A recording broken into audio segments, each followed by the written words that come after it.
I'm dressed as Jonathan Bailey from the Jurassic World movies and similar, but the difference is that people are definitely going to see me today. So, well, I'll post some pictures, take some selfies, and I'll put it up on social media.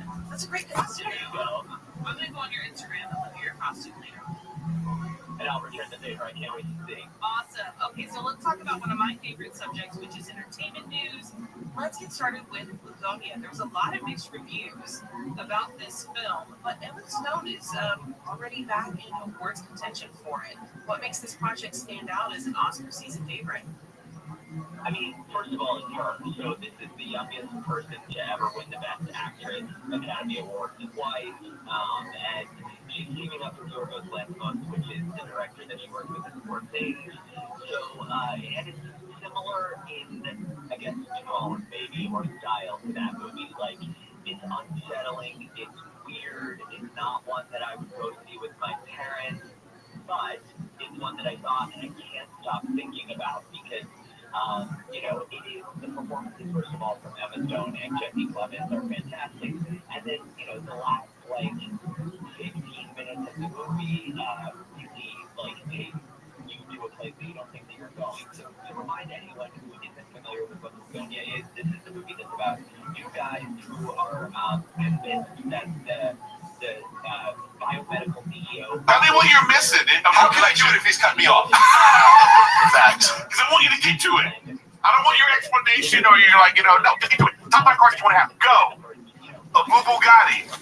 Right? Bugatti. Like a children's show. Hi, kid, this is the Bugatti. Friends that laugh, we're friends that shout. Sometimes we don't know what we're talking about, but that won't stop us. Nothing can stop us. Ooh, yeah. 'Cause I show you use the love, just rebrand it enough. It's stronger, better, bigger power, 'cause it is the code of word. It's the code of word. This is the Halloween episode, and right now I'm a Peaky Blinder. I dressed up as a Peaky freaking Blinder, and I didn't say the F word because you can't, because it's too early on in the episode. Yes, and I'm Ron Weasley. Yeah, and that hair looks great on you. I know. I'm Ron Weasley. Not you, not me, not Hermione. You. Happy on the way. I was thinking about how you're that I don't think I could be friends with you if you had hair like that. I don't think I would have ever let it happen. Yeah, you know what? Totally understand. And it sucks because you're still you. It would have been nice. It would have been great. Our friend, I wouldn't have been. well, no, I understand. I would be a person that would do this. I do get that. Like I'm autistic or something. You know what I mean? Artistic or autistic. I'm artistic. Yeah, I do. But our friendship is really great. I sometimes I think about how great you and my friendship are, and I love you. Yeah, me too. I really do. I know. Yeah, and it's. I remember first time, like, you know, we started at the Ha-Ha. That's how we started, like, you know. Yeah, we did. You know? Yeah, and I was like, how will I ever follow this guy? Literally, because I was just starting, and you had taken a big hiatus, right? You had just started back up, and now look at us, dude. Now look at us, Sitting here with stupid costumes. whatever, and Ron and Pinky. Pinky Blonde. Ron and Pinky coming to Fox. Dude, my A detective show. Oh, yeah, it's like those Marvel mix-up universes or whatever. Dude, Wait, the Marvel mix-up universe. What is it? What if? The what if? Is that what it is? Yeah. What if Ron Weasley was on Pinky Blinders? Expelliarmus! Nah, dude. Just for no reason, I want to do that all episode. Yeah. I need the straw from your coffee, please. No, thank you. Yeah. No, thank you. I need it for my I coffee. need it right. I need a wand immediately. But Nick, get it together. Produce this show. no, I'm chilling, dude. I feel good. Can you imagine that's how you work for podcasters that are like, Nick, wand. that's good. He would need to be a wizard to just have stuff appear like that. But let me just go ahead. So, 197 was my goal weight. Okay, here we go. You know, I saw your thing, and I knew you were going to talk about this. I was not You and your stupid goal weight. You knew it because it's good. Yeah. So you're still like doing your like, And I hit okay, I ate this, and this. Well, yeah. Oh, wow. And I hit it, and I'm 197.2, and that's it. And now I may go a little lower, but only losing fat. And when I get on, if I gain weight, that's gonna be muscle. So just prepare. That's gonna be muscle. All right. So if I'm heavier, it's muscle. So I lost 14, 15 pounds Good for you. fat, dude. So if I gain And weight, so did I, and I still need to lose weight. Right, bro. Yeah, thank you. I'm still 17 pounds away from my goal starting weight to lose weight. Nice, good. Yeah, keep going, bro. Expelliarmus! Casey, you're fired for giving that. Yes! Lewis. Oh no. All right, so we both, Nick pointed out we both picked characters this Halloween from the same part of the world. Yeah, isn't that crazy? How do we even? Isn't that nuts? That looks so weird. Okay, I just want to point out something. What? That is how you should look. Do you notice how the forehead is touching the hat? For some reason, I don't understand. the front part of the thing, it looks like it's connected to your head. This right here, there looks like there's 6 inches from your head to the start of this hat. Well, because, bro, And your nose is it's weird what it's doing to your you're nose. looking at me from the side. I know, but it's It's crazy. Oh, you look worse. You think so? Yeah. I don't think so. I think this is What's he, a frog? yeah. Brendan is a frog? Did he have to go home and get that, or did he run to the Target and get a costume? I don't know what I did. But I will say, though, Sure. that right there is how, like, if I grew up in whatever, Yeah, time period that is, right. that's how I would dress. How crazy. No, is but that guy's like 26. right. Well, yeah, but I would still dress like that. Yeah. And I He went to Sherlock Holmes school. would have razors in my hat. Just like, yeah, that's terrible, dude. But you look at fashion and it's like, I guess it's all terrible if you look at it 100 years later. Oh my God! Right. You ever see one of those things? You just go. Even like 10 years ago, you look and be like, "What? Like, what were we doing?" Yeah, ribbit, bro. Yeah. Chris, I thought you were going to dress up. I am. I'm a Peaky Blinder. He's lazy. Oh, no. No, you look exactly the same. No, it's a subtle thing. I do the acting. I have a fucking Chris Lee would never wear. No, but you have a T-shirt on. That's because they fucking robbed me out there. It's dangerous here. In fucking Peaky Town. Dude, how about, what? Hey, man.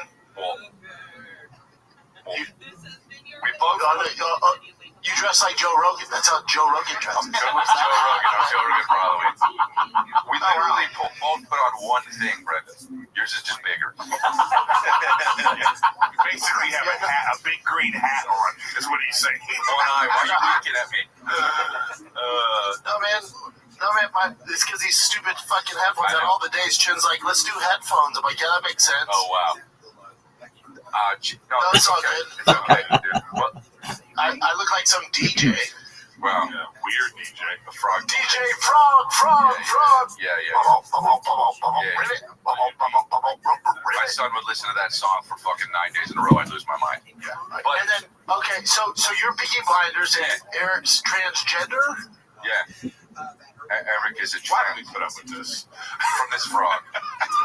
Fucking dare you. Toad. I'm Ron Weasley. Yeah. From Harry Potter. I'm Ron Weasley. Expelliarmus. Wow. So are you a Yeah, British wow. frog? Because we're both British. Yeah. No, I'm an American frog, bullfrog. As American as it gets, dude. I'm an American frog, and Just don't no try to... imagination, Yeah, bro. nothing. Just fucking gotta be. You Yeah. gotta be a patriot even if you're a frog, huh? Yeah. Doesn't even Yeah, make what do you think I was, a French frog? What do you think this is, dude? He's an unvaccinated frog. Yeah, no Princess Frog, nah, son. I like the effort from Eric. I apologize for confusing your... I thought you were like one of those woke rallies things. Like, I'm a... Yeah. You Oh, look. I Antifa. you know what? Yeah, they do that. What? You know. Yeah. Yeah. You know what I mean? Pokeland. No, I look like one of those people that's at the store and then somebody says, "Hey, dude, I'm a woman." Yeah. Call me man again. Call me bro again. Remember that video? Yeah. Oh man, that was. I'll show you a man. That's so great. Yeah, that's what you just kind of like, oh man, it's like, chill, dude. Dude, so it's Halloween. Well, go ahead. You want to go? Yeah, I know how it went. Chris forgot we were doing the Halloween episode. His wife was like, "Dude, you got to do something." She goes, "Put that hat on. You got an England." She would have No, never let me out. wait. You know what? I have to defend Kristen right She would have now. never let me out. She would have, if she knew there was a Halloween episode, I would have got a text and be like, he's going to be like 20 minutes late because I'm building a costume for him right now. Yep. Then he would have came in, it would have been he would have been like a Autobot or something. 7 feet tall on Yeah, stilts. I got roasted for this because we waited too long. We usually do a family outfit, but I waited too long, so it's the only thing that fit that was on Amazon. Right. Oh, it doesn't fit. Well, that's So I can't zip it up. That's what I'm saying. But hold on though. It's called shoulders. Yeah. So no, she would have never let me out. Yeah. She would have. So I know. So I'm defending Kristen on this. This is not 100% her. Don't blame her I for didn't this. forget. It's been on my mind. And I Are you go, kidding me? You walked to the door like this. And you went like this. Oh, that's right. Oh, here we go. no, it's not. I go like In this. your hat area. No, dude, it's been a few days, and I go, I got a hat somewhere. Oh, you think that's better? And I go, it's just the truth. And did Nick dress up? Yeah, he's an incredible asshole. Oh hell yeah, Nick Lubbock, Casey. Come on, Bubba. Casey's dressed up as Casey. Kevin, Full blackface. but no blackface. Because it's weird, it's racist. I ordered a Chalupa costume, but it didn't come in time. I get it. Fair point. Amazon's been slacking, dude. Government shutdown. Fuck this all. Chin dressed up. Chin. What are you, Chin? You what are you? When you're Asian, it's great because you can just be like, I'm a kung fu. You know what I mean? It's like, Right. Yeah. I'm Bruce Lee. I'm Jackie Chan. I'm at a sale in Kmart, whatever. But Jet Li. that was racist. So I love Jet Li. yeah, no, they're all good. I like it all. So Yeah, they're all the same, right? no, that's not what I'm saying. Oh, that's not. That's a racist frog. That's Brendan is the one saying You're a racist patriot frog. Let's take a little break from this very special Halloween episode with the boys. Listen, confidence shouldn't be complicated. Through hymns, you can skip the guesswork and get access to care that actually fits your lifestyle. Straightforward, stress-free, and designed around you. Through hymns, you can access personalized prescription treatment options for ED. I'm talking about that wiener, kids. Like hard mints, sex, RX plus climax control if prescribed. HIMS offers access to ED treatment options ranging from trusted generics that cost 95% less than brand names to hard mints if prescribed. Right? You shouldn't have to go out of your way to feel like yourself. HIMS brings expert care straight to you with 100% online access to personalized treatment plans that put your goals first. This isn't one-size-fits-all care that forgets you. Just for any average Joe, no way. Manage your health and goals put first with real medical providers, making sure you get what you need to get results. Think of HIMS as your digital front door that gets you back to your old self with simple 100% online access to trusted treatments for ED. That's erectile dysfunction, gentlemen. All right, all in one place. To get simple online access to personalized, affordable care for ED, hair loss, weight loss, and more, visit hims.com/golden. That's hims.com/golden for your free online visit. hims.com/golden. Actual price will depend on product and subscription. My address right now.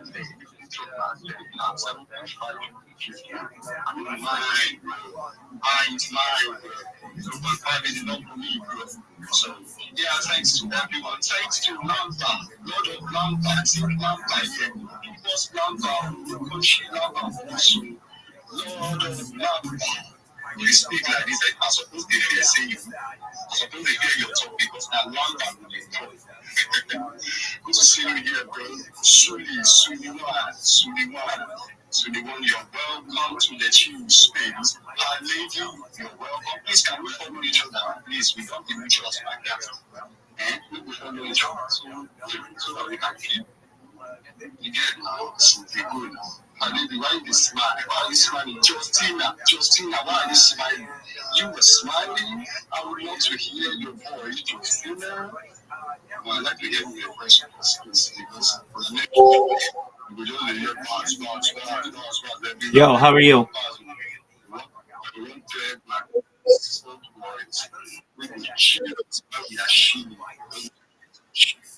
So please keep your big Justina.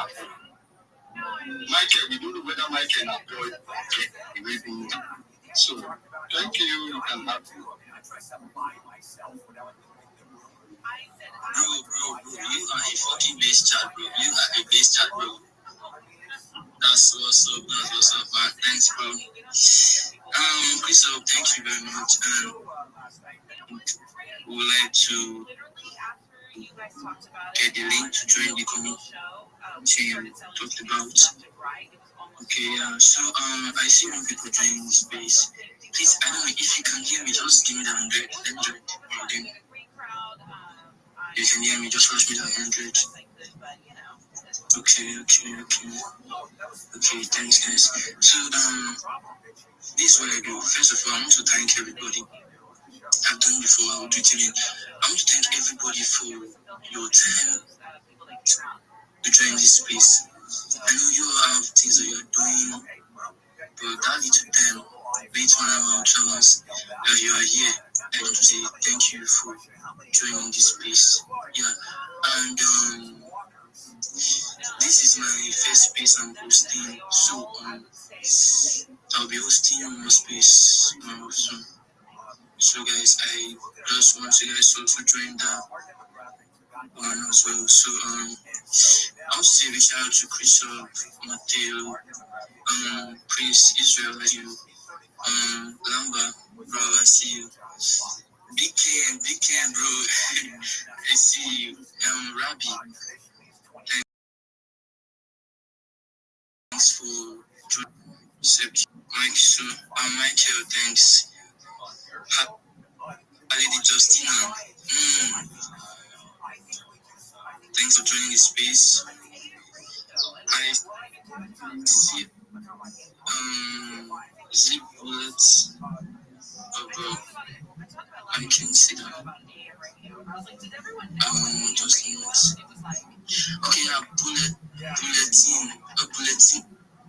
No, yeah, thanks for joining this space. Sui, thank you very much for taking your time. And Benny, you don't want to come and speak. Everybody must speak so that we know you guys are not bots. Because if you don't speak, you're a bot. But thanks, guys.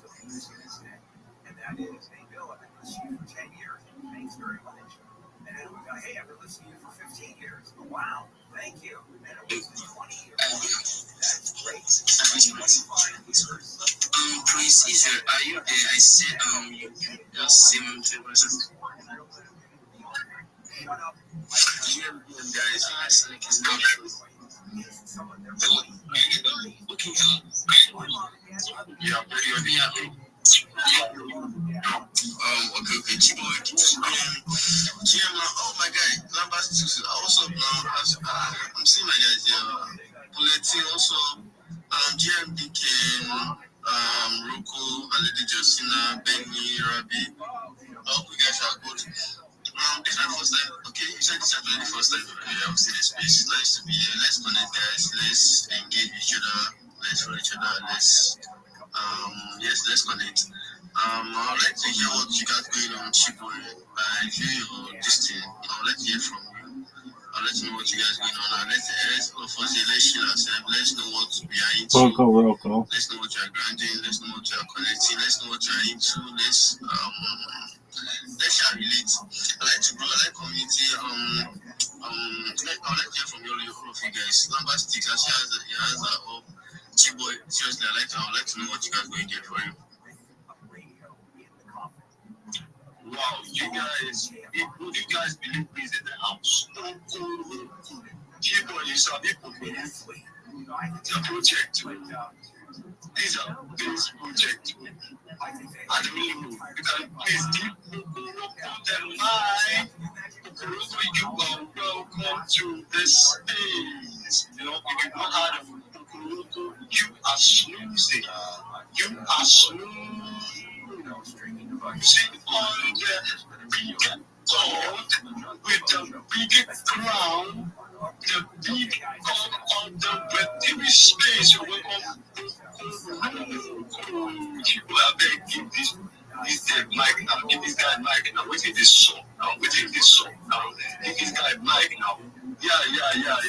You're welcome to the Shield and Change space. Here we shield about projects, shield about. I'm even glad you are here to come and share yourself. And let us know what you have got for us. Me, I know you guys are doing well, but for the sake of those that don't believe we want you to come. And speak about the shit about it. Give us some compass. Can you hear me? We can hear you. Right. I was having some connection issues this morning. Thanks for bringing me up. Jai, that's my dude. He's really kind of been helping me go through with all this. So, basically what we're doing is we are trying to change the way challenges work in the crypto space. So everybody's always doing, these different giveaways or, meme challenges or make a video of, XYZ and comment down this post. But what we're doing is we're bringing all of that to the blockchain. So anyone can create. I know if anybody has not checked the site out yet. I realize I've talked to a handful of you, and I think a lot of you have signed up. And we do still have a couple of bugs. I mean, it is still, in beta as far as the actual platform goes, but the core functionality is working, and it's very cool because anybody can create hours for any topic. of data do you have? It could be the best clip of. How many days have you been doing this? It could be for 4 years, coolest dance routine, not including anything off this, but 365, some like 1,500 days, and 24 hours in a day. How are we doing this math? These are rounded numbers. 24 platform that you're already using, and then you just copy the share hours. And that's all you submit to Bocoroko. So you're still using like your regular times channels. it by You just 10 times 2, extra opportunity to dip in 20. and have an opportunity to earn. And so that's And then what 4 Bocoroko's doing. times. It's doing it transparently. So there's with all these Alright, this is not using challenges and math. stuff that guys are doing on How would you X, do it? you don't know for sure. I'd do If it 10 wasn't times one of their buddies or an insider or somebody who 24 actually won, like it doesn't show you that the community voted or is whatever. Whereas with Bocoroko, that's all transparent on why chain. 10 for 1,500. It's actually 1,000 times 10. At the end of the day, But it's not just 1,000 one times person 24. Okay, 1,000 times making the decision. It's the whole community. 2 Whoever gets the most votes wins. And so that's is what we're trying 2,000. to bring more fairness, It's more actually 20 though. transparency to Okay, so it's blockchain 20,000. And then 1,000 times 4 is 400. 4,000. So that's like 24,000 hours. And then 5, like half of that. So it's like 36,000 hours, I guess. Yo, dog, talk to me.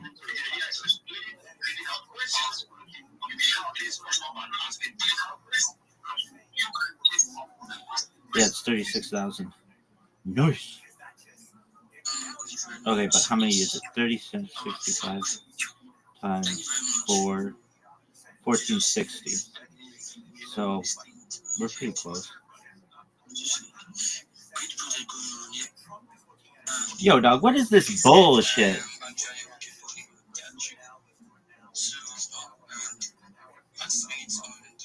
Yeah.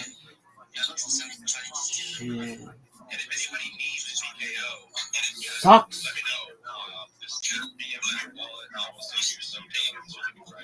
Yo, how about you just let me talk? This is like there are a lot of analogies here. It'd be like a Pee Wee football league trying to figure out how to make a first down, and fucking Joe Namath just takes the ball. It's like, that's what it's like. This is like motherfuckers trying to play 3-on-3, and Kobe Bryant just takes the ball. This is like motherfuckers trying to put the puck in the net, and then Wayne Gretzky is like,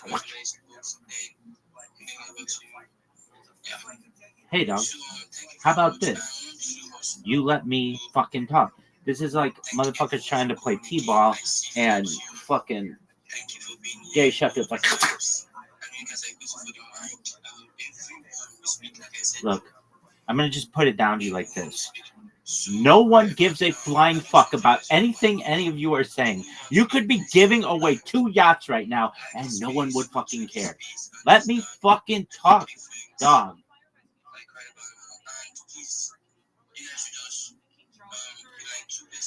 Jim.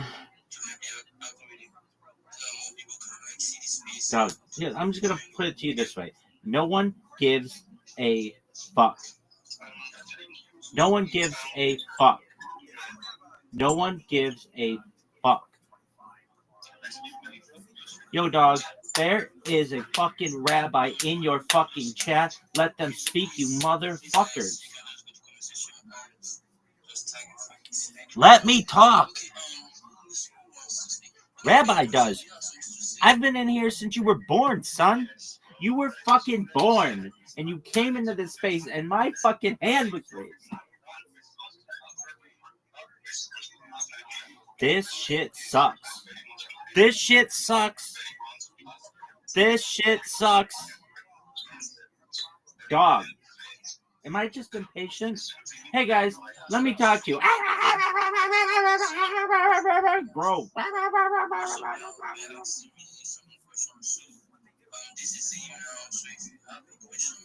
You know, look, no one gives a fuck. Do you understand that? No one gives a fuck.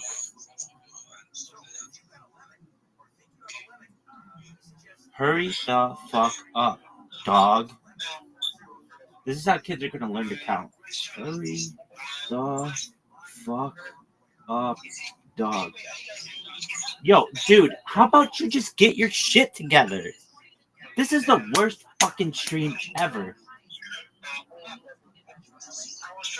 Hey guys, now that I have the mic, let's talk. That's your sound quality, dog. And no one gives a flying fuck about your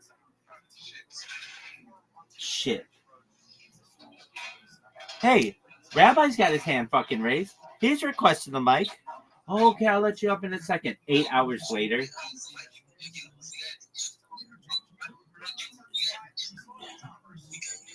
Yo, dog, no one can fucking hear you. You sound like shit. You sound like you took your phone and threw it down the stairs. Dog.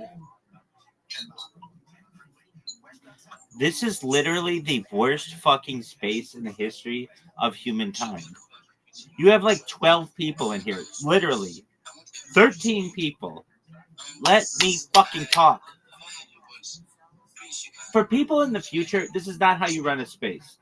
You let people in, you bang them out, and you move on. You don't just be like, hey, how you doing? How'd your fucking grilled cheese you had last night? No one gives a fuck.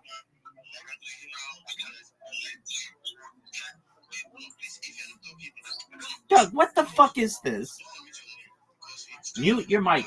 You suck dick. Why do these people get me so fucking hot under the collar, baby? How about this? Let's just put it into these terms. You suck dick, okay? You're the worst. Let me fucking talk. Dude, this guy is the worst fucking host. Dog. I'm telling you, I'm going to get on a boat, and I'm going to teach you how to use your phone. You're the worst.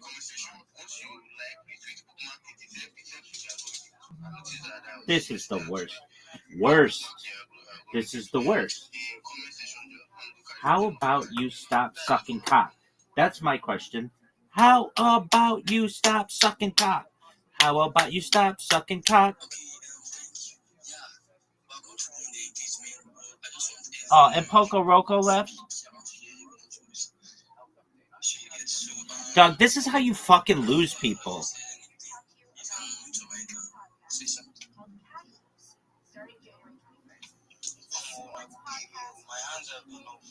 Actually, there's this one fucking guy.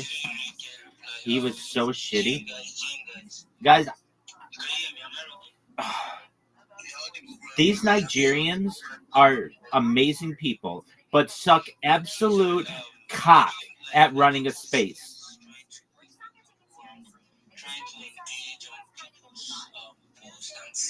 Doug, that's your fucking issue. No one gives a shit about you with other people's posts. Get your shit together. This is the worst. Doug, this is how you fucking lose people. I really want to get. I think one time I did. I just ran off on one of these people. I'm like, look, you make people wait here for hours, and then you don't listen to them. Look, I'm just telling you, this is not the way to run a fucking space.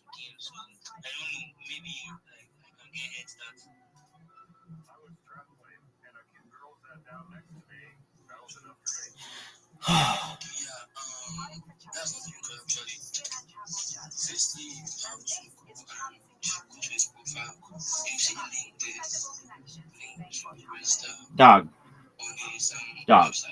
I'm telling you, I don't know what it is.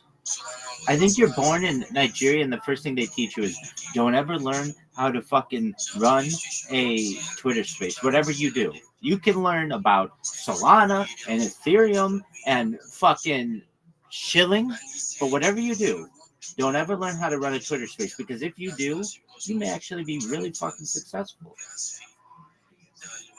No one cares.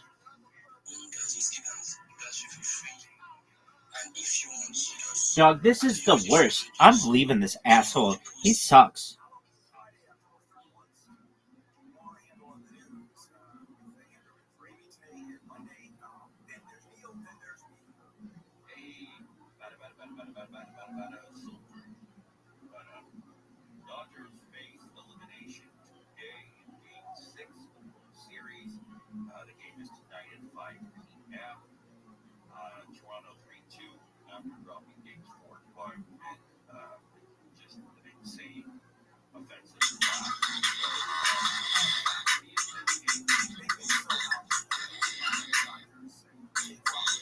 Extreme's Got Talent?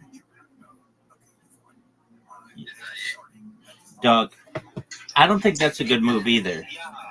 No one wants to hear your music.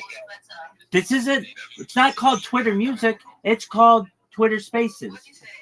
Get your shit together, dog. Let people up. Let people talk. I think. It's think, you fuck.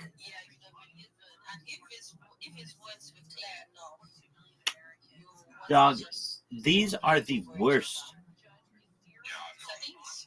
No one cool is on Twitter Spaces. No one. Except some of the sports ones are pretty sick. But aside from those, still, all these people suck. Let me talk. There are some cool people on Twitter Spaces. I'm not going to just say that no one's cool, but... Yeah. You guys should drop your comments. Let's see. Okay, now we have 100 listeners. Yes, that's good. But I still need you to tag more people. Doug, no one wants... This is a fucking... It's a Ponzi scheme. This fucking shit is a Ponzi scheme. Keep interacting with my posts. Dog, how about you let up interesting people? Dog, we're talking about anti-gravity here, and these assholes are like, retweet my space. No one fucking cares. Worst. Yeah, and do let us know in the comments, Toby or Susie, would you think it's better? Yeah. How about this? No one gives a shit about the comments. Everyone cares about Rabbi. This is the worst stream ever. Look, I don't give a shit about following anybody. Let me up and talk. Extreme. You have no talent. You are talentless. Let me in this fucking stream.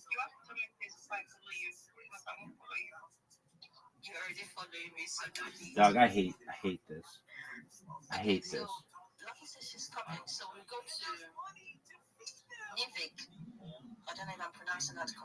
All right. Maybe you are pronouncing it correctly. Maybe you're not. Can you pronounce this correctly? Hurry the fuck up before I start throwing fists. These people. Dog, I hate everything about this bullshit. Dog, no one cares. No one cares. Don't you understand? There's a lot more going on here in the world. Fuck you ass.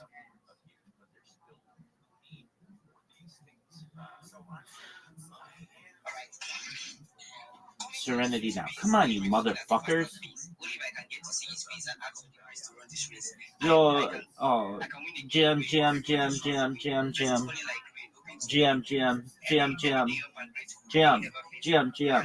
Dog, how about this? How about we just put it into these words, okay? Say your shit, then leave.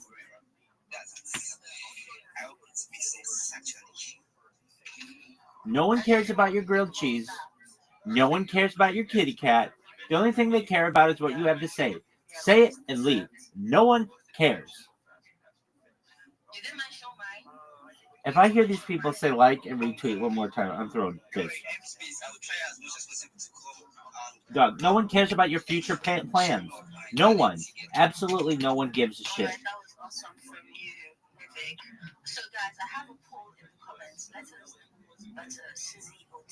Hey, guess what? Sizzy and Toby both suck dick, okay? Is that a choice?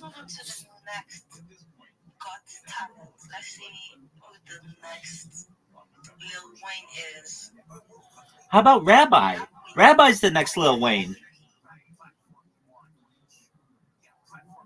All these people are discriminatory against small creators.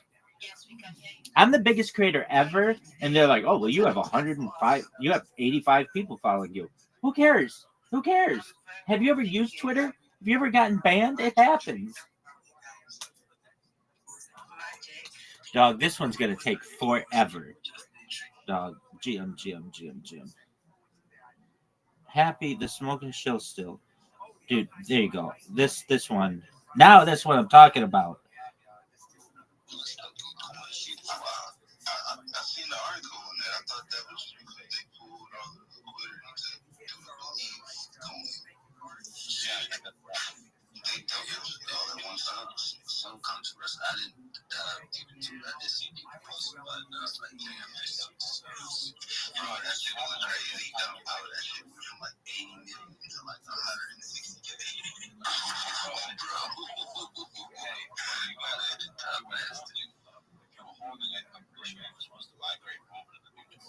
Yeah, it was something like that though. They didn't do. I don't think they did bad by people.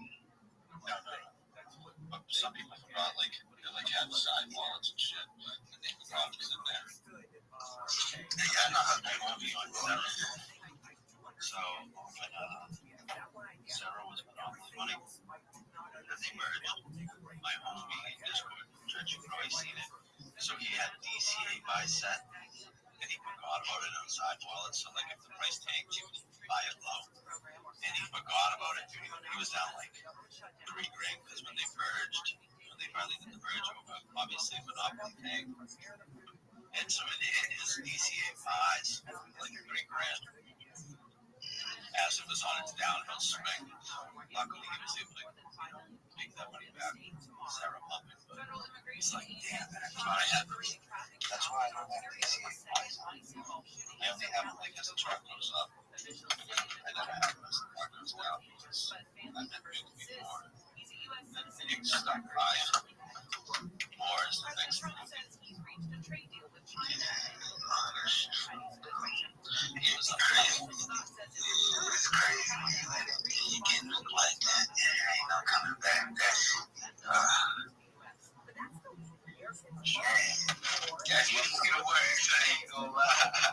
He gave us, dude, in Discord, dude, he gave us, in major Discord, dude, he gave us that, monopoly. I had interest at like 1 to 2 mil, dude, and I paid it. And he gave me pay AI too, and I sold that shit at like 5 mil, which is 70 mil the other day. That shit's so funny, man.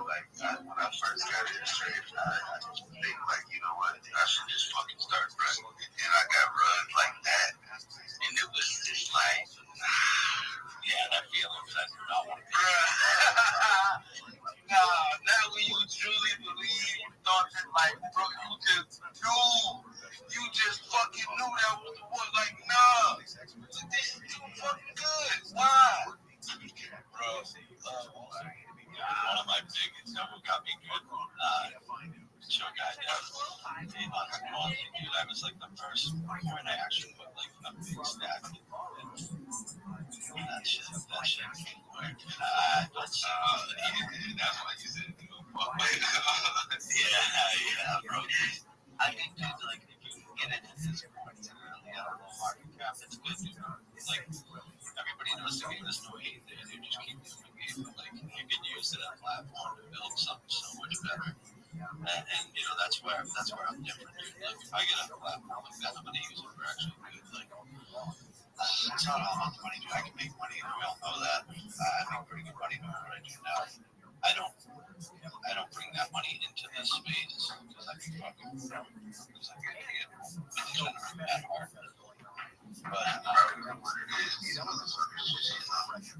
But yeah, like, so like that's why I have a little. I mean, dude, I was super new at like, it was like almost a full board ad, and it was it didn't do it.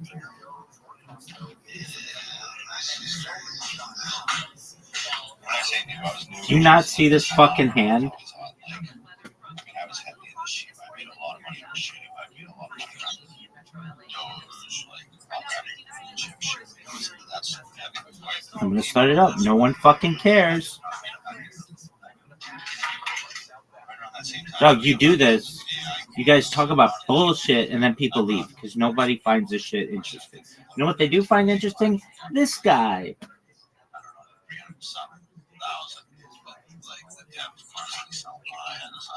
This shit is boring.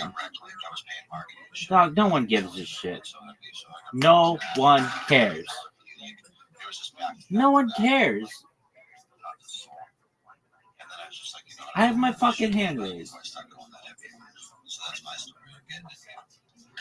Cool. Cool story. Cool story, bro.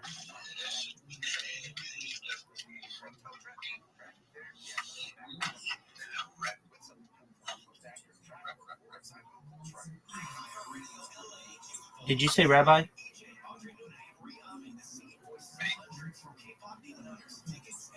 Apologies, I must have misheard.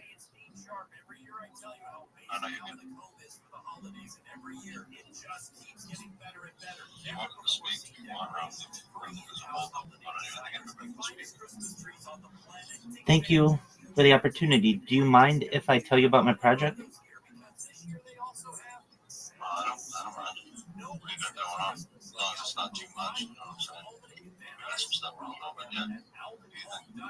Thank you for the opportunity. My name is Rabbi Rothschild. I stream my life 24 hours a day, 7 days a week, 365 days a year for world peace. I've been doing so for more than 3.5 years, going back to the pandemic. Actually, we just celebrated our 4-year anniversary. If you weren't aware, The Economist magazine stated in 2018 that data, specifically human data, was Earth's #1 resource, and I have more data archived on the internet than any person ever, which may make me an influential person someday. And if and when that happens, I want to help everybody here become financially independent if you're not already. I want to make sure you have generational wealth if you don't already. And I want to make sure that you have the opportunity to start charities and philanthropic organizations of your own. This is a real-life Truman Show, a real-life Big Brother. has the potential to be one of the biggest events in global history. I talk about things to improve the world, like ending world hunger through the use of technology, such as agricultural drones, floating greenhouses, saltwater greenhouses, things like hydroponics, vertical farming, cloud seeding. I talk about ending world thirst. I'm sponsored by a cryptocurrency that's worth about $100 million. And one of the things that we do is we build wells in developing nations like Nigeria for the less fortunate. Additionally, I'm an advocate for the Life Share program. Most importantly, desalination technology, where we pump Earth's seawater onto land to make it drinkable. Thank you so much for the opportunity to share that. Good view. Good view. That's a long grind. Really is. Glad to see that. I just gave you a follow. Check out that stuff. I'm kind of getting my own shit going on right now, but as soon as I can get a chance, I'll check that out. I like that, man. Yeah, I go for this to do some sort of charity, 401k type stuff to help other people. I mean, that's a little bit longer term. I want to make sure that we got to get through this battle first, right? Get this market cap up, get stabilized. But if my goal is to get through this coin, can help people. I think you're doing a good thing. Only thing I would say is next time you give that whole spiel, slow it down a little bit for all DJs. Takes us a little bit of time to process it both. But I caught the gist of it. You got going on your view. Thank you so much. Thank you for the advice. I appreciate it. And thank you for letting me share that. And to you guys, best with your project. Shout out to Unbroken Coin and Pumpmon. I'm streaming right now. Is there anything that you want to say to my stream about your project? I would just say, no matter what you're doing, just stay on focus. That's the whole point of this project. Let people love. I know it sucks going this spot. I know it sucks grinding every day, but the day gets better. The more you are positive about it, the more you set that unbroken mindset, the better things get.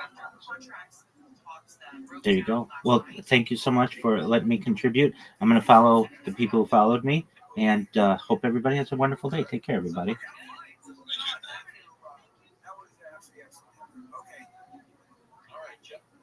Blue, literally, got 15 people were taken to a hospital after a drop in altitude.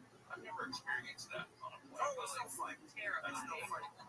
You know what they tell you to buckle your seatbelt while you're sitting down? That's how you do it.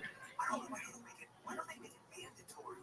I don't get why they don't say you have to, on takeoff and landing, you have to buckle your seatbelt.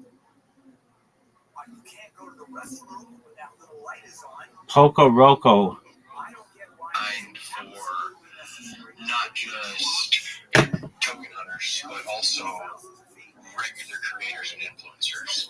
And the ecosystem is designed to reward. Why do you like Poco Roco? I like his face. If you have TikTok and you want to, start getting rewarded for Let me talk. That's the thing.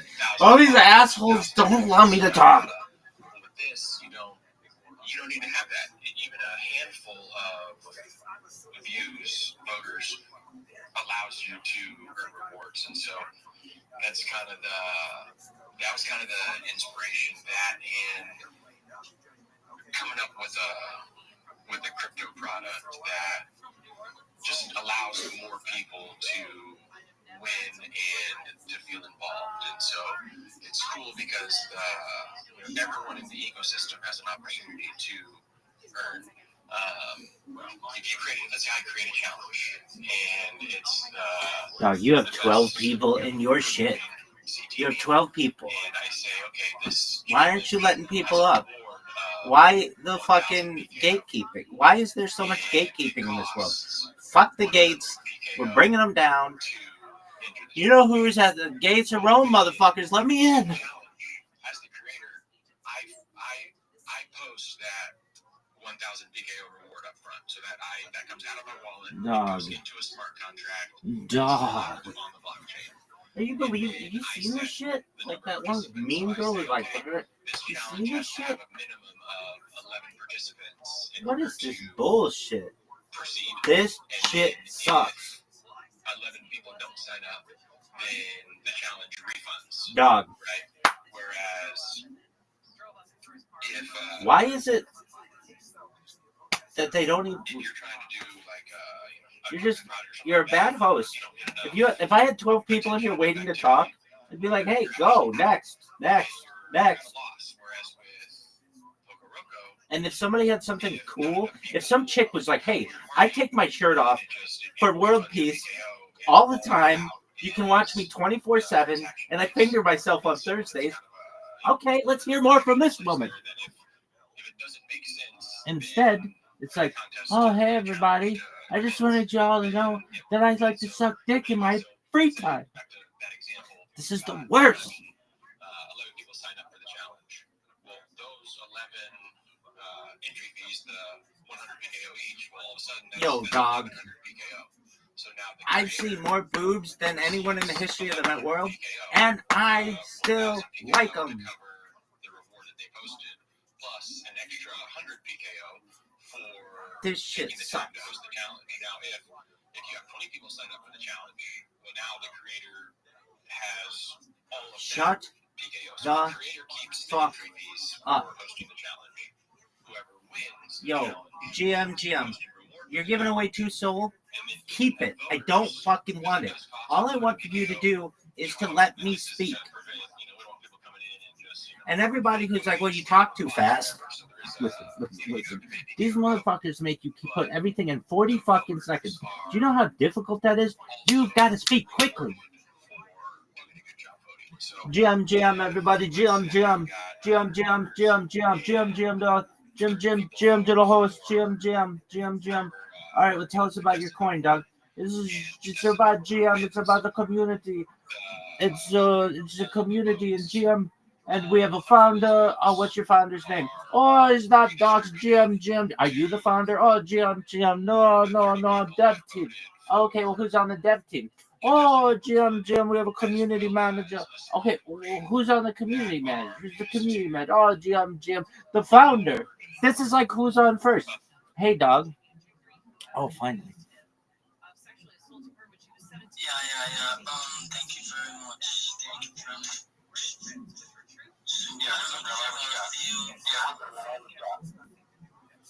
Thank you for the opportunity. Do you mind if I show my project? Okay, Rabbi, I just want to please be so, just a moment, please. So, Google just finished his, so if you guys you want to be clear or something, or you're clearly ready, for those that are not clear, want to ask questions, you can ask questions now.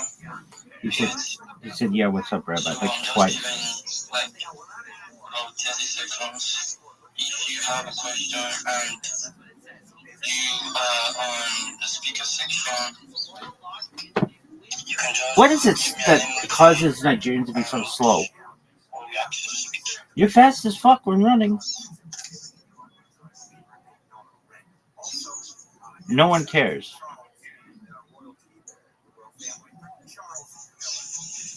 Okay, I see you clear. Okay. You can speak now. You can speak. Thank you, chill boy. Thank you all. Thank you for your mic. Thank you for your mic. Dude, this guy's mic sucks. Yeah. My mic is working without it.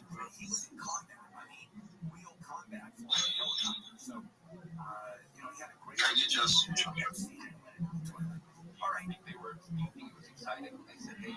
Hi everyone. I'm a newcomer in Twitter. I'm Sully and I'm newcomer in Twitter. My English is not well, guys. All right, well then no one wants to hear from you at this point. Use Twitter, use Google, use ChatGPT, get your shit together. I speak English exceptionally well in comparison to you. Let me talk.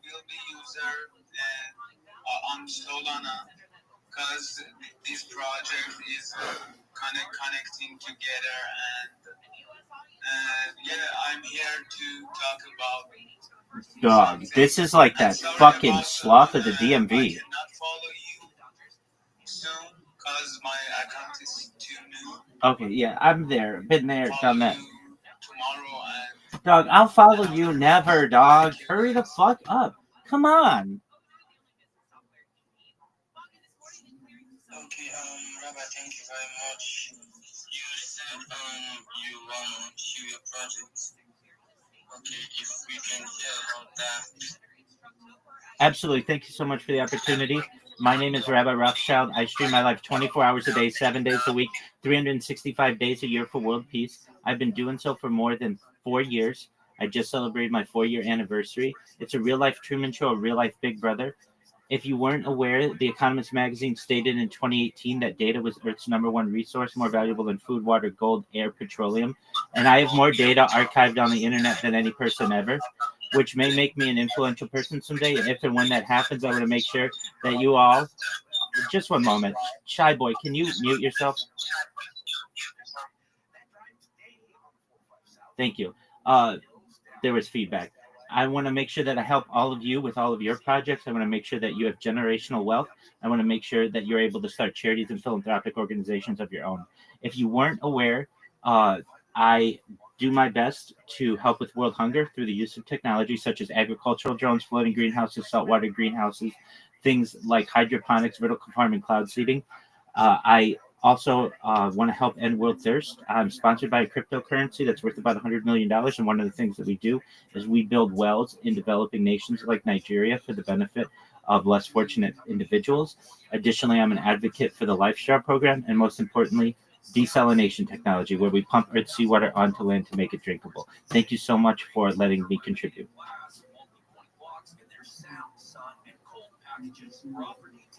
Okay, Rabbi, thank you very much. Just said what you said. I just give you follow. Just give you follow. And we'll have to see you more on this space. So we can talk more about what your project does and what you do, what you got going. Yeah, thanks for speaking. And I want to thank you for having the time to come to this space. Thank you very much. Fortune, your hand is raised. If okay, you've not spoken. Dog.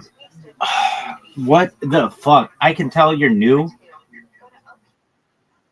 There he is. What up, Vegas? How you living, big dog?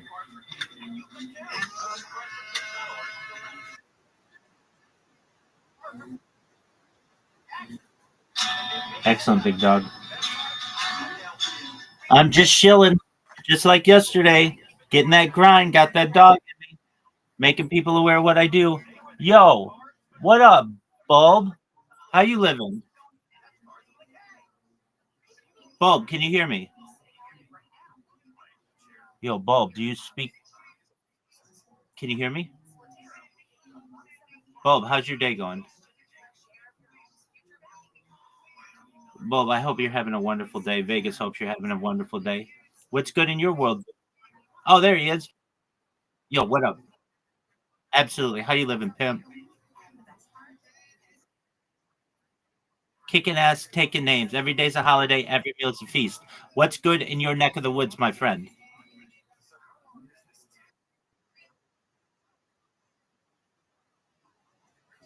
Excellent.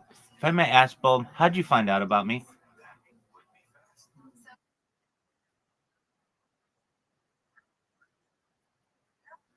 Oh, excellent. Do you know what Discord server? Fortnite one. Oh, yeah, yeah, yeah. Was it? Yeah. Okay, great. Do you mind if I tell you about myself? Excellent. Thank you for the opportunity, Bob. My name is Rabbi Rothschild. I stream my life 24 hours a day, 7 days a week, 365 days a year for world peace. I've been doing so for more than 4 years. I have more data archived on the internet than any person ever. In 2018, The Economist magazine stated that data was Earth's number one resource, specifically human data, and I have more human data archived than anyone, which may make me an influential person someday. And if and when that happens, Bob, I want to make sure that you, your friends, your family are all made independently wealthy. I want to make sure that you have generational wealth if you don't already. And I want to make sure that you have the opportunity to start charities and philanthropic organizations of your own. How does that sound, Bob?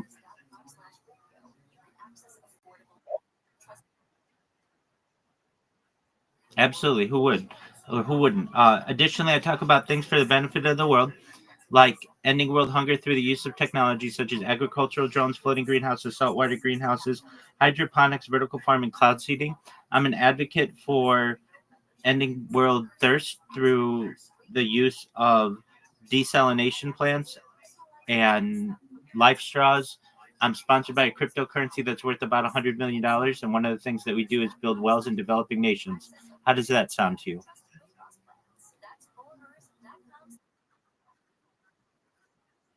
Excellent. Specifically in Nigeria.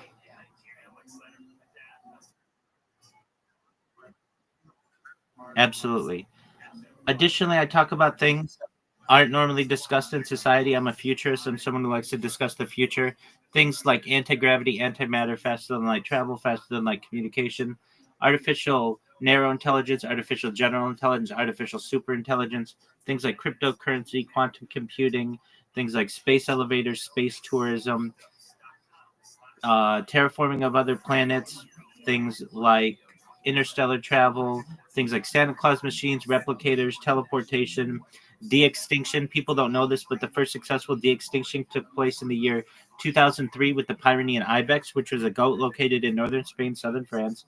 Fast forward to the year 2021, a company out of Dallas, Texas is founded known as Colossal Bioscientific. They've made it their goal that within the next 3 years, or by the year 2028, to reintroduce the woolly mammoth into the Arctic Circle utilizing Asian elephant surrogates. I just think this is a mind blowing goal. Following the reintroduction of the woolly mammoth in the Arctic Circle, they want to reintroduce the Tasmanian tiger, followed by the dodo bird, which I think will be really exciting to document. I talk about other things, Bulb, that may affect you, your friends, your family in the future if you want. Things like life extension technology. When you were born, Bulb, the average life expectancy for you or someone like you is probably about age 80. I want to increase that to age 100, 120 years old through the use of technology if you want, such as oxygen therapy, human growth hormone, stem cells, cryonics, cryogenics, nootropics, peptides, cold shock therapy, red light therapy, testosterone replacement therapy, ambrosia therapy to get you to be 120 years old. But 120 years old, you may say, Rabbi, back in 2025, everything that you said came true. It's been an amazing run, but my body's starting to break down. What's the next plan? And again, this is all with your consent. If you want, you may be able to utilize a type of technology known as mind uploading technology, where, with your consent, we scan your brain into a computer like a CAT scan or an MRI, knowing where every atom is in your central nervous system and your peripheral nervous system for later download as an android, an avatar, a cyborg, a cybernetic being, a clone of yourself, a robot, an ethereal being, whatever you want to be. But essentially, what I'm saying to you, Bulb, is there may be an opportunity for you to enjoy digital immortality. What are your thoughts?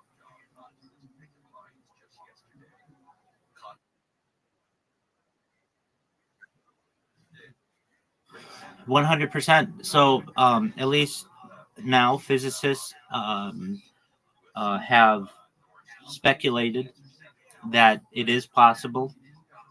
There is a scary element to it, though, that you may have to essentially kill yourself on one end of the teleportation halo or teleportation leap in order to appear on the other side of the teleportation halo.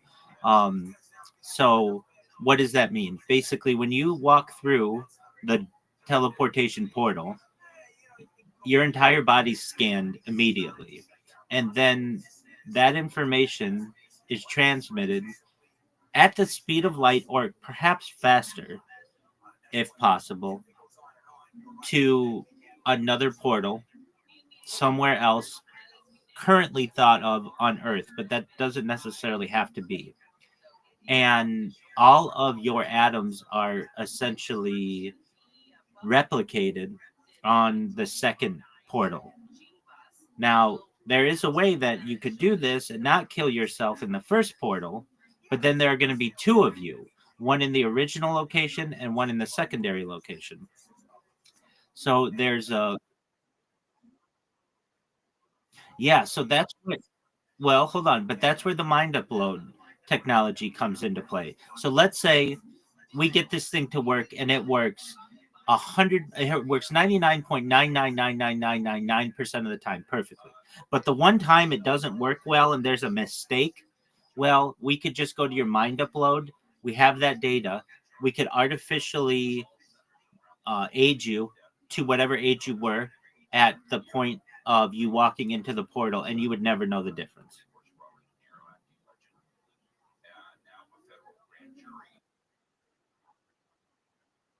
Exactly. It's essentially like if you've ever played a video game with a save point.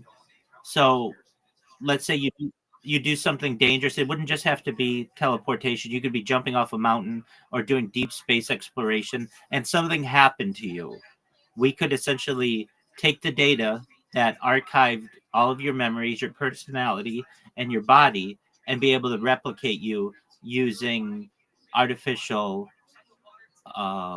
artificial techniques. So basically, artificial maturing devices, and replicate you to the point where you were in your original state, if that makes sense. Yo, what up, Joshua, Michael, Richmond, Charles? How are you, buddy? I'm amazing. If I may ask, Joshua, how old are you? Okay, excellent. That's how old you need to be here. How'd you find out about me, Joshua? You saw me on TikTok? Oh, not this guy again. All right. What's good, John? Okay, what do I look under?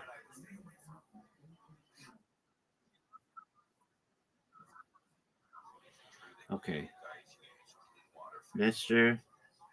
Yes.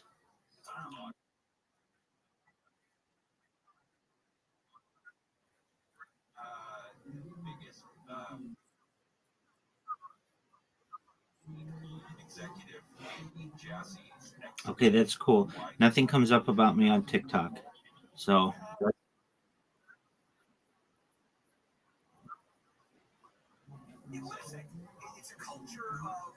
we've been, we've been through this. That's he just hacked you. Okay, that's fine. Okay, well, so time travel is different than teleportation. Teleportation is essentially moving of one object to another object in a different location instantaneously or near instantaneously. Time travel is manipulating of objects or events from the past or the future. So a different, well, it is currently hypothesized. So the idea is that it may be possible. We've seen elements of time dilation or manipulation with our witnessing of events surrounding black holes in space. So that's basically a black hole may be able to manipulate space time. And if that's a possibility, then using some of the effects, characteristics of that type of time travel, of time uh, distortion, we may be able to manipulate that and to be able to manipulate perhaps um, our world as we encounter it. But again, it's hypothetical at this. I'm not reading off of anything.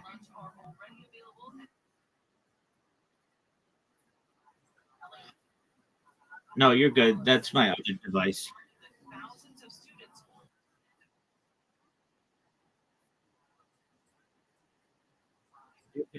No, no worries at all. I wish I were. Okay, what's your question? I don't know any of these people.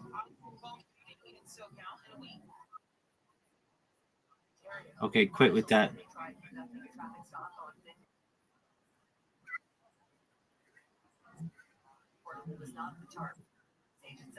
Yeah.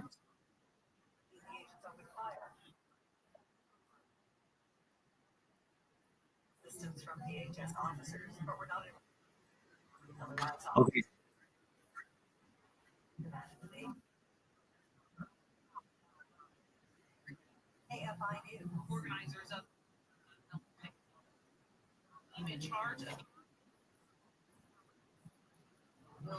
I don't know what any of that is. Guys, I'm in the middle of a Twitter space right now, so I'm going to continue listening to this. Feel free to listen. I've got to mute you guys, though.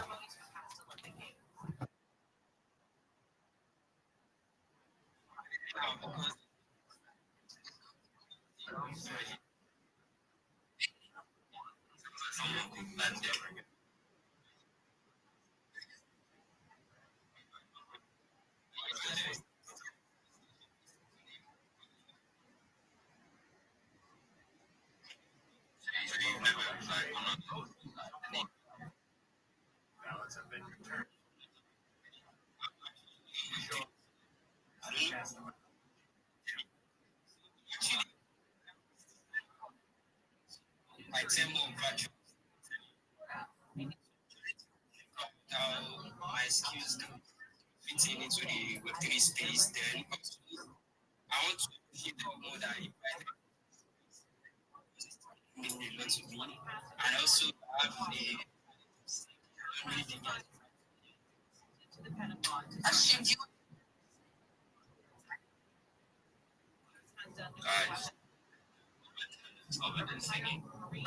I think singing is just more talent.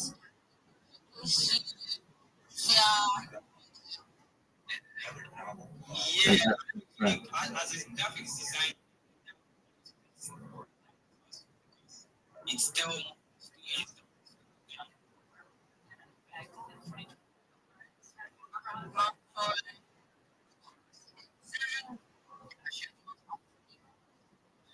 it's up to the people. I want to see you guys like what you do with hairs. Also, do not forget to tag. This is going down. Why? Why?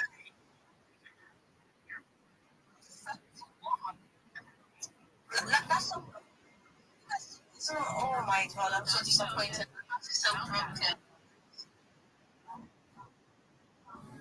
Let's move on. Let's move on. I just made a very random winner in space.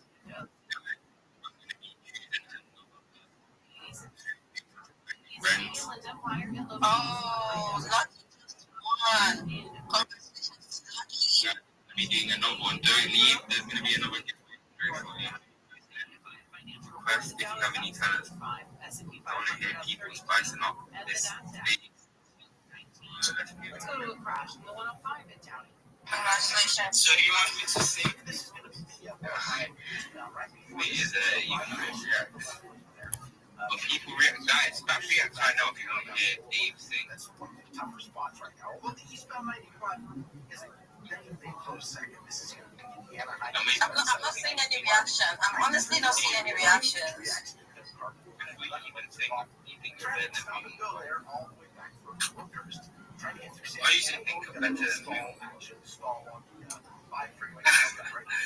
don't know yet. People can't judge from it. Okay, we have 82 listeners now. Guys, back react if you want to hit anything. I'm honestly not seeing any reaction for real. I'm going through the space and I'm only seeing like 1 or 2 reactions. That's not enough. We have 80 people in here. Come on, guys. You guys, you should look. They don't want to hear you say it. I'm not even capping. Like I said, I'm saying everything. I'm only seeing like 2. Gee. Let me see myself. No, just fucking sing, okay? We didn't shut the fuck up. Exactly. I'm seeing nothing. Yeah, they're actually giving thumbs up. I'm seeing a lot of thumbs down as well. People don't want to hear him sing. No one wants this. Alright, so how do you feel? I feel bad a little bit, but actually I'm also glad because it's a win-win for me to come here on this space. It's an opportunity. So I really appreciate that. What a nice person. Alright. I'm actually feeling a lot of reactive now. Doug, no one gives a shit what Kiki thinks. Kiki sucks. But she had a good opinion on the other thing. On singing. the easiest way to showcase your talent. But this is the worst. This shit sucks. Okay. This shit I can sucks. hear it.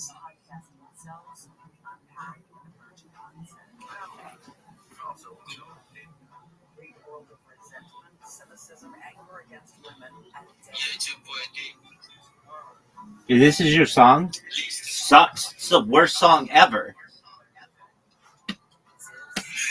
I have bowel movements allegedly that sound better than this. This song sucks. Dog. Worst.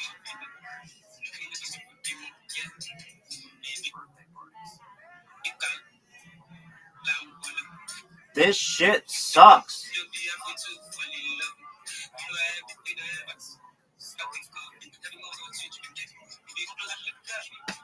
Dog. Let me talk.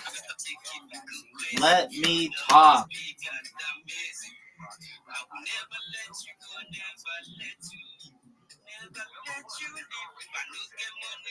Dog, you sound like Bitcoin Obama. I like it though. I kind of like it. Sing like that. Da da da ba da ba ba ba.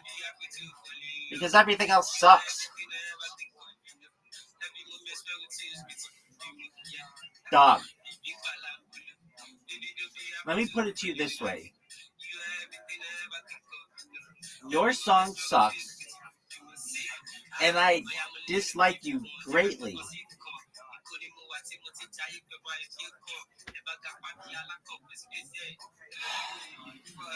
This is the worst song in the history of songs.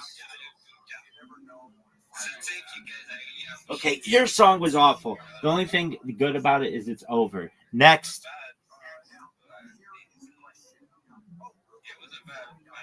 No. It was bad. I'm gonna. Lady, shut the fuck up. That song sucked. No, it was alright. Go.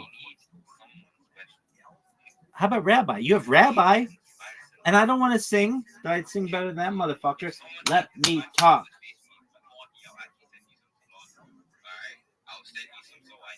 Doug, I don't need your soul. Here's what I need. You to let me talk. Your twin brother has been raising up his hand. I think he has something.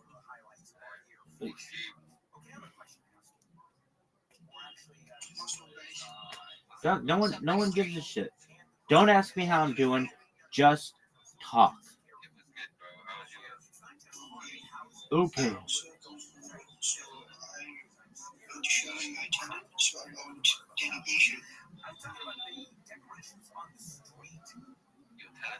If I hear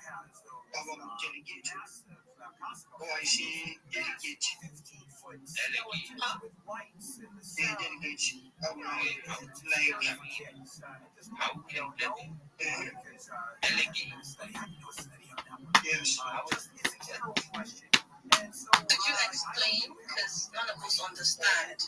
Look, let me put it to you this way, okay? I'm gonna lay it down for you in real terms. Everything that you are sucks.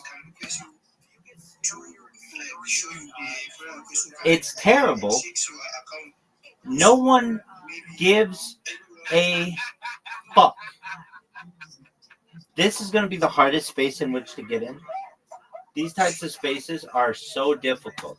Let me fucking talk. It's got to be fast. Dude, we don't need to hear your fucking laughing. We need to hear shilling. Chill and get the fuck out of here. Sing your song, get the fuck out of here. Hey everybody, GM, how are you today, GM? Just talk. What the fuck? This is a hacker. No. Oh, do you think everybody will let you do that? Dog, are you gonna let me speak? Why do you think that was a good These idea? people are the worst. So, I want to show you two let's screenshot I will send this through his DM so he can understand what I'm saying. No, I don't think we want to do that. No. No. That is not a talent. No. Do you have something else? If you do not have, I guess that would be it. Yeah, it is good talent. So I will show you within after the space when I screenshot. I will send it to Restream through his DM so maybe he can understand what I'm saying. Alright.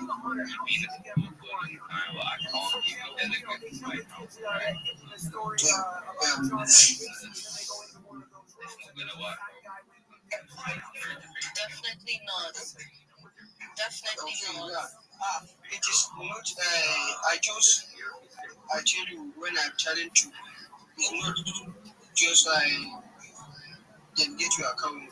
You don't need to do that. So I understand. Alright, little extreme. That will be all. Thank you for trying though. No.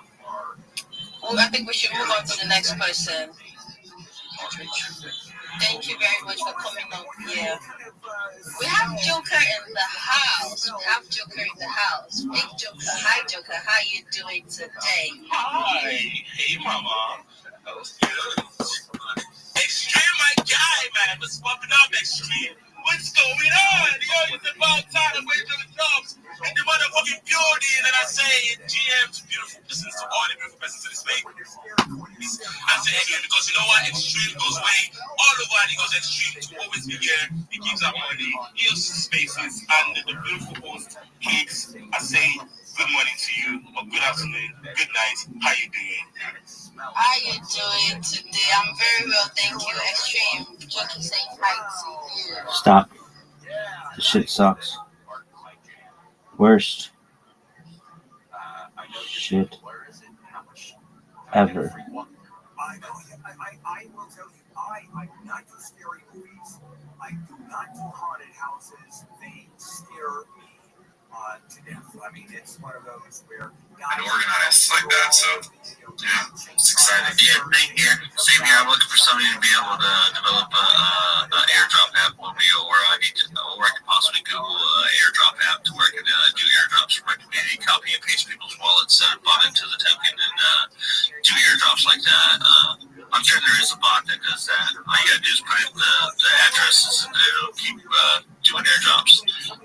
So yeah. And then when I start doing live streams and stuff, when we do the creator rewards, I'll do where the money that is created, I'll buy back into the chart, do giveaways and stuff like that. And then if it's enough money, I'll be able to do like banners and flyers for advertising and stuff like that with the creator rewards.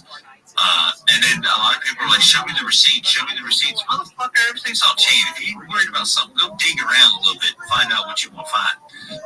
You're tech savvy. If you come on here and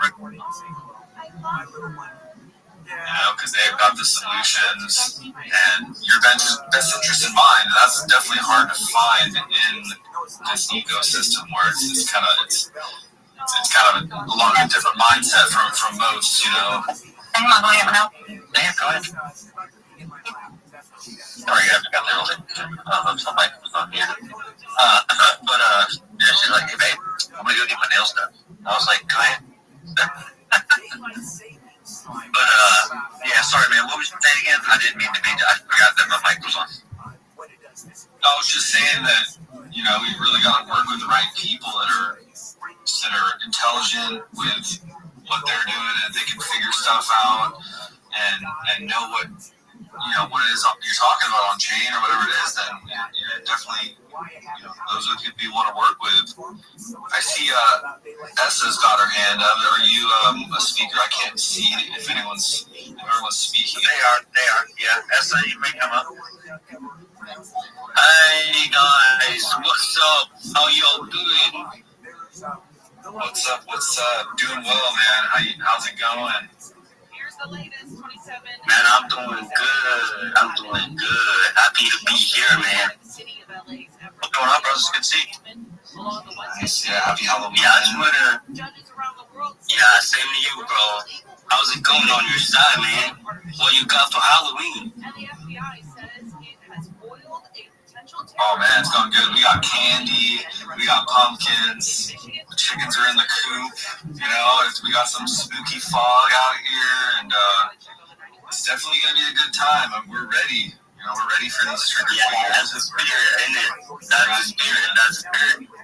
I love that. So yeah, I just want to show myself real quick. I'm an active reply guy, a moderator, a community manager.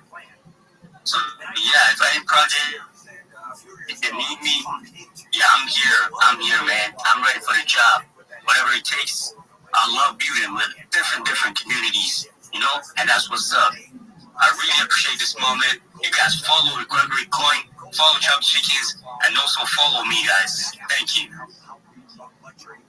Sound confident. Yeah, Bro, yeah, he is. Bro, that's what I appreciate you, man. Sounds like he's a grinder and he's freaking on it. Yeah, putting in work. Hey, man. Yo, what's up? Yeah. What's up, brother?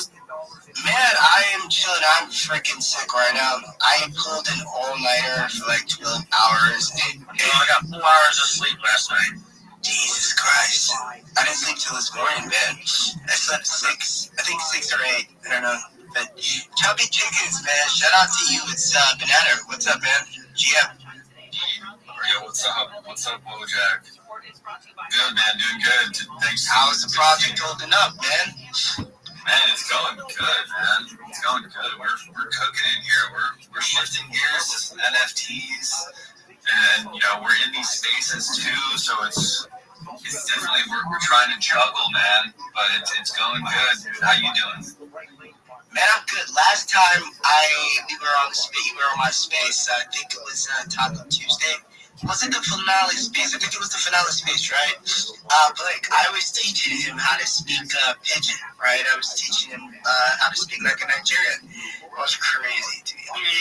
Oh yeah, that was fire. That freaking was inspiring. You know, that kind of got me going down a rabbit hole of all of that language with the yeah, that's so awesome. Thank you for that. You got the Arab talk. Yeah, man. You know what he'd be doing, Mike?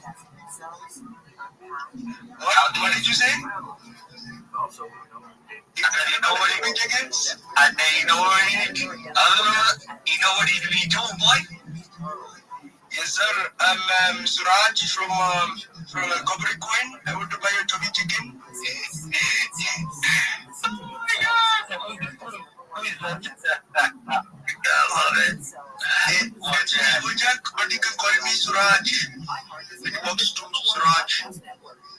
Hey, Wojak, when you come in, you got to come in and start off like that, and then whenever, and then when they're halfway in, then start to speak in English, and then they're like, "What the fuck?" They're like, "Bro, I fear people would say, oh, he's Indian. Let's not employ him as Indian, man. I'm not trying to get punked up here, man. I'm sorry." You never know, man. You might be able to pick up an Indian job, man. You can speak the language, you know. You sound like Indian, and yeah, let me check it. I think I'll be some chicken too. It's not possible. Hey, me birds, yeah, boss. It's hot like gas on chicken, bro. Yeah, for sure. Hey, birds, dude. Oh my God.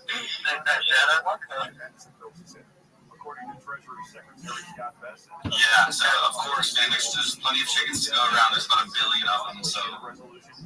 What the? Yeah, chickens? Wow. Look at my back with the net.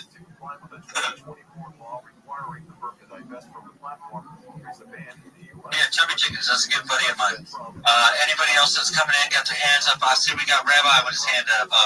You want to come up and show yourself? Absolutely. Thank you for the opportunity. My name is Rabbi Rothschild. I stream my life 24 hours a day, 7 days a week, 365 days a year for world peace. I have more data archived on the internet than any person ever.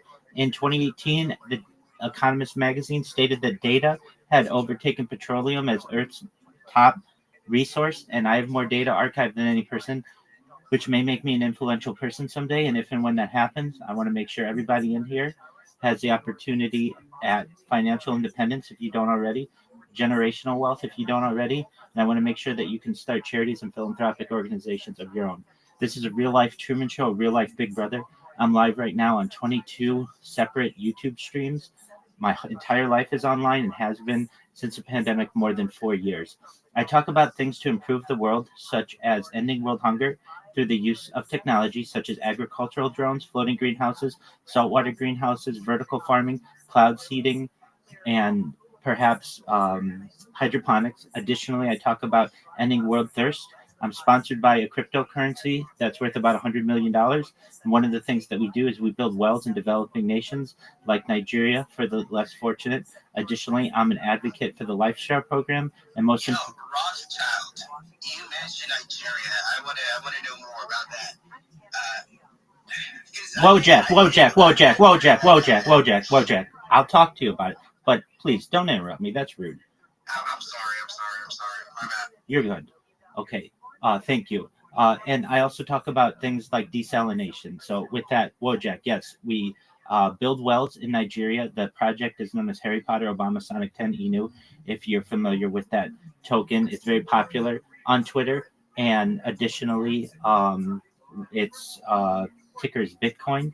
They sponsor me. They sponsor all my merch. And so we've connected with individuals in rural Nigeria. We've built wells for them so that they have clean water. And then they make celebratory videos for us. And that's kind of what we've done there. Very cool. That's good to see you coming through, my guy. Shout out to Rabbi in the building. I've seen your streams online on our spaces here, constantly grinding. So, yeah, the flock salutes you for that. Keep preaching that also, Rabbi. And, yeah, the birds are hearing you loud and clear. So, what's your market cap at? It's something around $100 million. $100 million? That's what is that? Yeah, I mean, specifically with that coin, if you're interested in it, I would recommend connecting with one of those devs. I'm just basically someone who is sponsored by the coin. Okay. All right. Appreciate it. Thank you. Thank you so much for the opportunity, and shout out to the flock, and I appreciate the opportunity to tell you about myself. I hope everybody has a great day. Thank you again.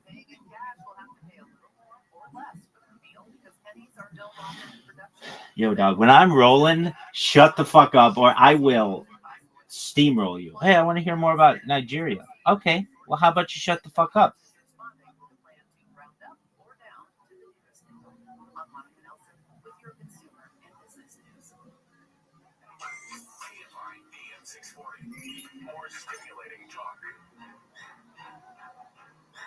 Oh, this is what I'm talking about.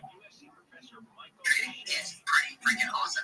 And we're going to be charging 420 TGM for these, 520 in the near future, which is the love number in China, which is, 420 TGM is $69 right now. That's like, just happens. That's what it is. But, so get it for free, guys. Get it for free. All you have to do is chill. Now, look, if you're a part of everyone here's a part of some community, all right? Whether it's the Tree Gems Grow Community or any other community, you can chill with you, okay? If you're really, like, not a part of any, like, you can chill yourself, if you got your own services, one offer, you can promote anything. But here's how it works, okay? I have a timer, okay? And on the timer, you will have exactly 69 seconds. Oh, love it. Okay, now in these 69 seconds, you gotta show your heart out. You gotta try your best. Dog, I'm better at it than anybody. I'm a professional shiller.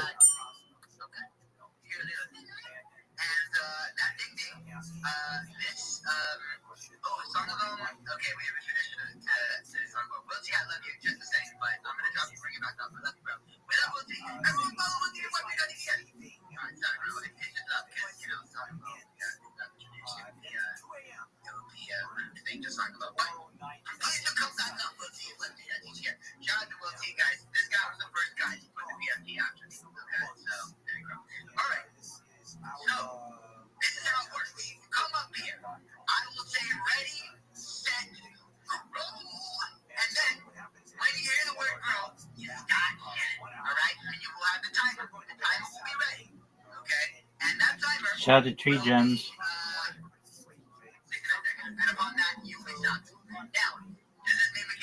I can still ask you questions. If others have questions, just do a wave. So we're gonna have You pause, dog. during the fall and winter, we're gonna have extra light for navigating some more work in the morning. We have more daylight in the morning. So Did I freeze? of course, Okay, just hands up if you want to chill. Do a wave if you got a question for the person who just chilled. And we can tell them, all right? We want to get through as many people as possible. We want to get people re-listen for 3 minutes. We chill. You send me your baseball address. I create a message for the 3 minutes. You go mint it. It's in the pinned message of our update channel. Okay? And if they want to go to the update channel under TG, see the pinned message there. And bada bing, as they say, bada boom. How are we doing with this array? Because I do not want to waste this TG mob. Sorry. Okay, so everyone, you have not done the right yet. You're not doing 60,000 people. What? Hold on, did we do it? Job failed. Oh no, I think I was a little ambitious there. Yeah, we sent it for a lot of replies. It was a lot of mom. It was only here. All right, don't worry, guys. There was only 24 people in the space, and it was sent to like 58 likes. No, but that doesn't count the ones we've already got. That's why it's like extra. Yeah, I don't think it's really do that.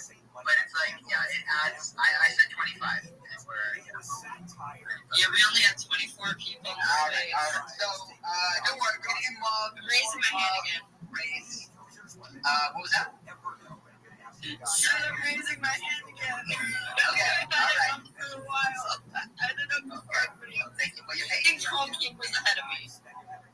Who? Troll King's ahead of me. All right, Troll King is at work, so let's get to him.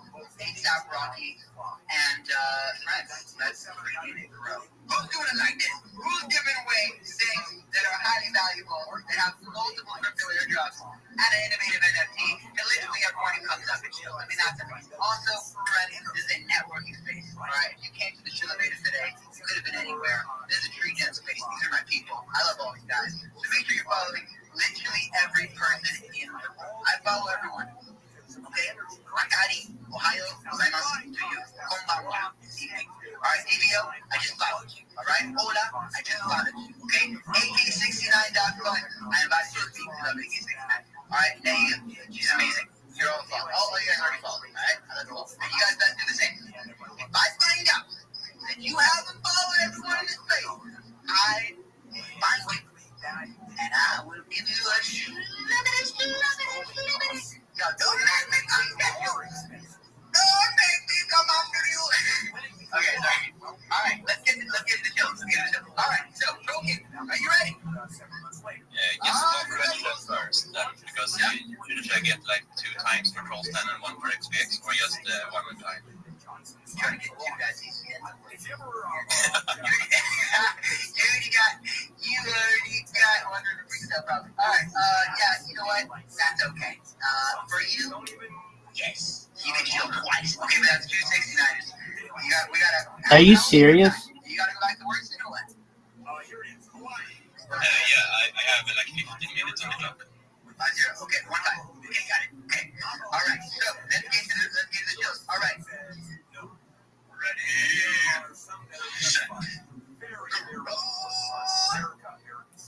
Alright, thank you everyone, thank you Jimmy. The space is lovely as always. I do Trollstan, which is a neutral space for everyone to hang out, like connect good people, good projects with each other, and it's a good networking place. I host mega spaces once a month. It's coming up pretty soon.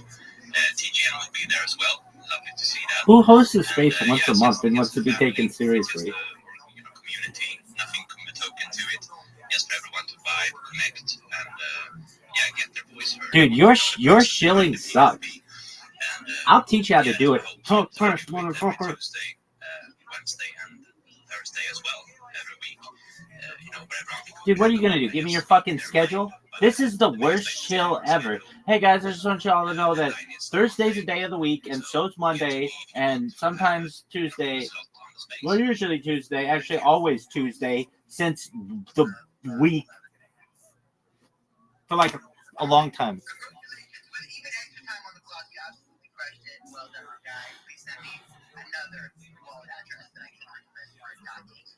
Dog, can I just put it this way?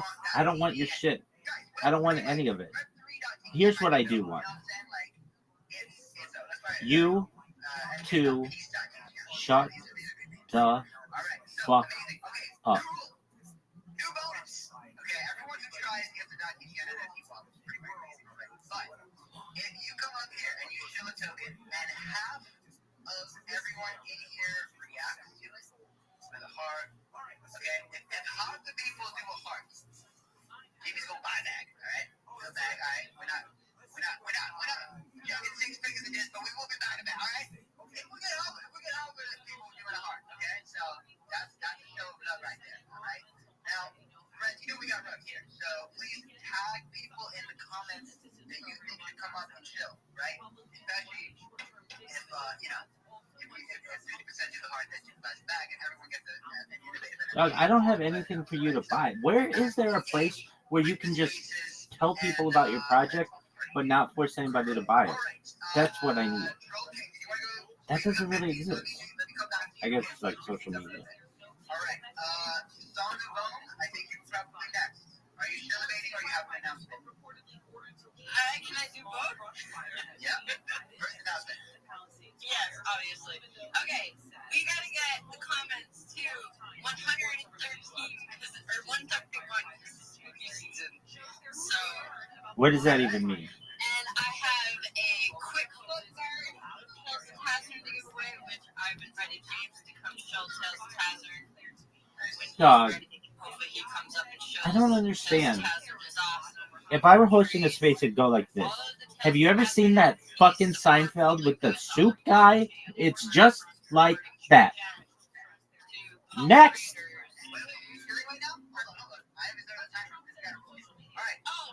Ready, set, grow. How about you just fucking let me talk? This is the worst.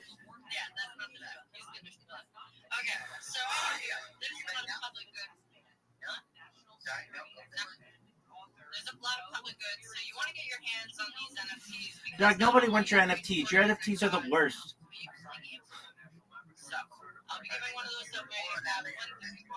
What's your NFT, Rabbi? It's called the Shit Stain NFT. It's just shit stains. Literally. The whole collection. It's the worst, and so are you. This shit is the worst. Dog, it's terrible. This shit sucks. Just let me talk. Let me talk. Are you fucking serious, you stupid bitch? Talk!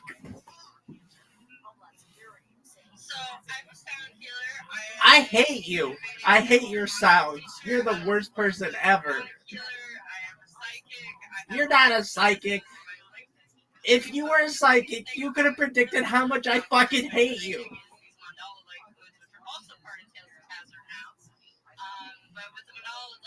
Worst stream ever.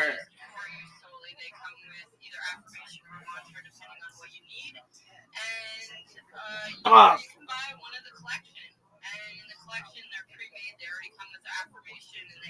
Hey, let me put it to you this way, woman.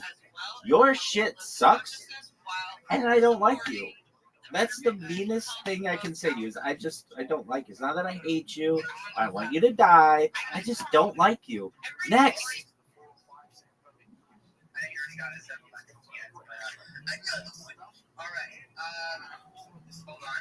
You're a sound healer? Well, can you heal this? Shut the fuck up, you stupid bitch. Oh, you've been calling it Shilloween? Oh, that's really funny. Okay, how about this? Say your shit and move the fuck on, unless somebody's really interested. And somebody's like, hey, I wear thongs all day, and I donate them to horny rabbis on the internet. And I send them there free of charge. I'll deliver them to your house if you want. Oh, okay, cool. Aside from that, nobody gives a fuck. I don't care.